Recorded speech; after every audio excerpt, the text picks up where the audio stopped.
Y'all know what's going on. It's time for another episode of Doing Time with Joe. I'm your host, Joe Baker. Check this out, y'all. This is another installment of Confessions of a Criminal. And this episode is going to be called A Pauper's Grave. I don't know if you know what a pauper's grave is, but a pauper's grave is what happens where you go when you die in prison and nobody claims your body. This story came to me, like I said in the first episode of Confessions of a Killer, this story came to me anonymously. I have no idea who it is. I found it under my cell door. Somebody slid it under the door.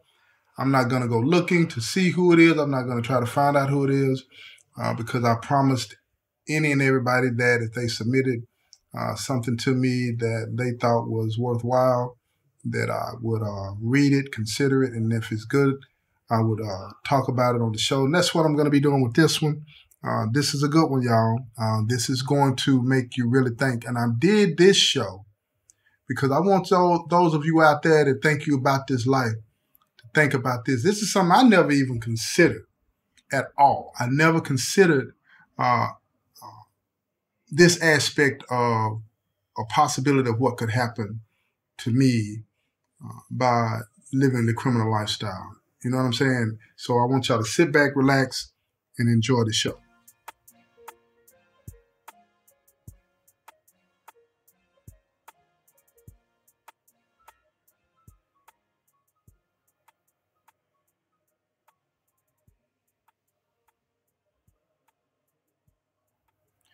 When I was 32 years old, I was sent to prison for murder. My total sentence, with all the different charges, and I'm not going to get into that, is 140 years. Now listen to that, y'all. I want you to hear that again. 140 years. That's what he's got. Now, when I came to prison, my mother, my father, my two sisters and brothers, they were all I had. They took care of me. They made sure that I was straight. They made sure if it was anything that I needed, that I got it. And I took advantage of them. I didn't appreciate any of the things that they did. I would always call home and say I needed more. I would always call home and tell them that I needed money to pay for a lawyer, to pay, give me some commissary, but the whole time I was gambling and using drugs. Sometimes I would try to sell drugs, but my habit was too strong, so I would always end up having to call and get some money from my people so that I could keep myself from getting beat up by the people that I had promised I was going to pay. I'm one of those dudes. You know what I mean? And after about 4 years of being locked up, my mother passed away. And when she died, they crushed me. Because Mom's was the one that used to make sure that Pops still sent me the money. Because Pops was against sending me the money. You know what I mean? Because they had bills to pay. They had a life to live out there. They didn't have the kind of money to be squandering away on me. But I would always make them believe that it was something to do with my getting out of prison. It was something to do with, you know, something that I really needed to survive being in prison, but it wasn't true. I was lying the whole time. And even when they took me to see, because after my mother died, they take you to see your family's remainings, that last viewing at the funeral home. When they took me out to see my mother's body, I tried to convince my brother, which was younger than me, that would come to visit the prison with my mom's when she was alive. I tried to convince him to get Pops to bring him to the prison so that I could get some drugs. Of course, he rejected me, and I'm glad that he did. But at that time, I wasn't concerned about paying my last respects to my mother. I was more concerned with trying to satisfy my heart. That's what I was more concerned with. But now things are happening so fast for me that I got to find a way to survive this experience. Mom's is gone and I have nobody to convince Pops to send me the money. So I started to convince my brother and two sisters to steal money, get money from their boyfriend or girlfriend, however, whatever, right? And it wasn't as much as moms would get Pops to send me, but any little amount would do. So I was using my brothers and sisters. They were younger than me. I was the role model. I was using them. So Pops found out about it, and he really got on me, but I told him that I had a drug habit and I needed help. And he promised me that if I sought treatment, that he would help take care of me until I got out of the drug class. So, of course, I lied and told my Pops that I had enrolled in drug class, and it was an 18-month class. And what I didn't know is that he would call up to the prison and check. So he waited about a month, let me continue to call and lie and tell him how well I was doing and all of these types of things. And he was sending me money. After about a month, he said, "When are you going to tell me the truth?" And I pretended to not know what he was talking about. And he said, "If you don't tell me the truth, I'm not going to accept your phone calls anymore. I'm not going to send you any more money. And I'm not going to bring your brothers and sisters up there to see you anymore unless you tell me the truth right now." So I admitted to my father that I had a drug problem and that I was gambling and I was doing whatever I needed to do to get a high. And he forgave me. He was upset with me, but he forgave me. And I turned a corner. But I kept using drugs. You can't stop that quickly, that easily. It's not as easy as people think. Even though you feel guilty, you feel ashamed, I still couldn't stop. But I appreciated my Pops for doing that. And our relationship became stronger and stronger. And he would visit me and he would do what he could. He let me know that he's not going to pay my drug bill, but he would do what he could for me. And I made do. My 18th year in prison, I turned 50 years old. My Pops died. And when he died, I knew that it was over. My brother and two sisters were not in a position to help take care of me. So I started to do whatever I had to do to make money in here, to survive in here. I washed other men's drawers. I did whatever I needed to do to make it. I'm not proud of it, but I had to survive this experience. But the main two people in my life were gone now. When I turned 62, 12 years later, one of my sisters and one of my brothers, they passed away. Drug overdose. A few years later, my remaining sister was shot and killed by her husband. He shot and killed their daughter.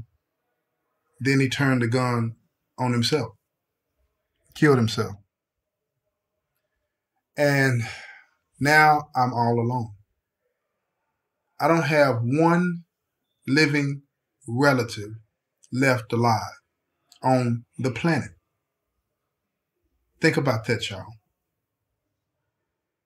Not one living relative left on the planet. Everybody with the same DNA that he has is gone. He has nobody left. Years pass by. Now he's 79.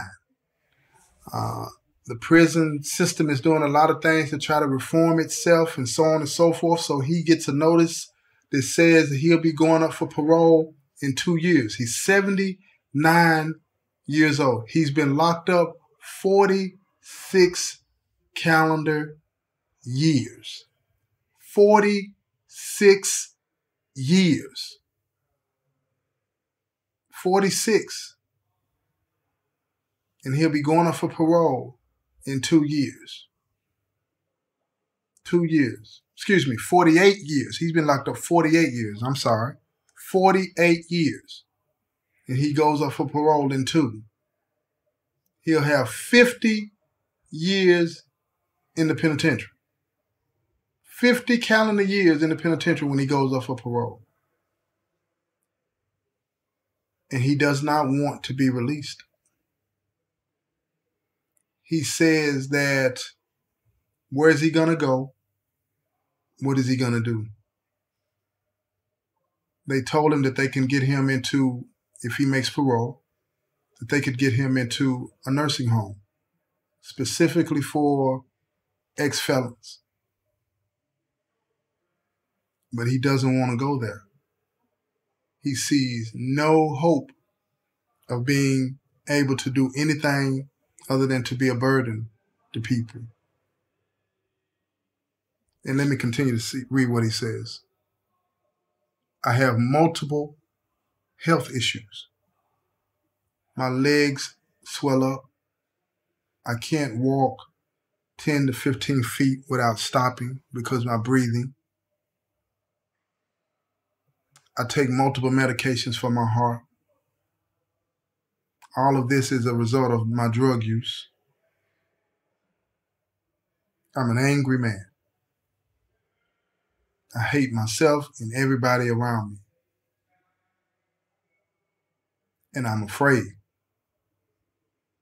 I'm afraid because when I die, there's nobody to claim my body. Nobody to take my body and let me rest in the nursing home, and in the funeral home, in the graveyard with my family. I will be all alone. My final resting place will be what they call a pauper's grave. That's where the state buries all unclaimed bodies, all unclaimed deceased inmates. That's where you get buried at, in a pauper's grave. Nobody will know who I am. Nobody will know anything about me. Even though my life is one that I think that I wasted. But the idea that nobody will cry for me when I die. Nobody will think about me when I die. There's nobody left here for me. And now they want to tell me that they want to release me. Nah. I'm going to make them keep me here and take care of me until I die. And I know this is selfish, and I know I'm pouting, but I don't care anymore. I don't care anymore. And I wanted to do this because I wanted you to know that if you throw your life away the way I threw my life away, there's a chance that you could lose everybody in your life. Everybody in your life. So when you're out there and you're doing all of these things that you think are cool, that you think that your friends will like, that you think they make you hard, you're wrong. Because when you come here, there is a chance that all of those people that you know and love, even when you use them and abuse them, there is a chance that they will not be alive when you get out. Think about that. I'm all alone. I don't have anybody left in this world. Anybody. And now they want to let me out. And I don't want to get out because I'm afraid. I'm afraid.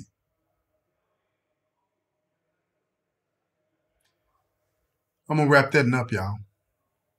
That's hard. I want you to think about that. Those of you out there that think about that life. I know it's hard, especially when you're young. It's hard to see 5 years, 10 years, 15 years out. It's hard to see down that road, but imagine, all of you listening, I want you to imagine something for me. And this is going to be hard. This is going to be hard. And I don't care if you like the person in your family or not, but I want you to imagine this. That you wake up tomorrow. Now, forget waking up tomorrow, that in the next 10 minutes, you get a phone call from the police, the hospital, somebody, whomever, whatever, and they tell you everybody in your family is gone. Everybody is dead. And ain't nothing you can do about it to change it. Nothing. They're gone and you're all alone. I'm talking everybody's gone. Kids, husband, wives, parents, grandparents, nothing, nobody is left. Nobody. Nobody on the planet with the same DNA as you is left. Think about that. And if you out in the streets and you care about anybody, imagine if they were gone. You're in here, they're gone, everybody that you know is gone. Life ain't so easy to move on, y'all. So enjoy it while you're there, out there. Change your life. Live a life to where you appreciate people and you want to be around people and they want to be around you. Don't live a life of using and manipulating people. And if you're doing that, find a way to stop doing it. Find a way to stop doing it. Because if you're living a life where you have to use, abuse, and manipulate people to feel empowered, you're not living. You're not living. You're not living. And that's not to be mean. I'm not trying to sound mean. What I'm saying is that you need to really examine what's going on with your life and why you think you need to do that before you end up like this man. Now, that's all I got for y'all. It's a hard one. It's been another episode of Doing Time with Joe. I'm your host, Joe Baker. And I say peace, y'all.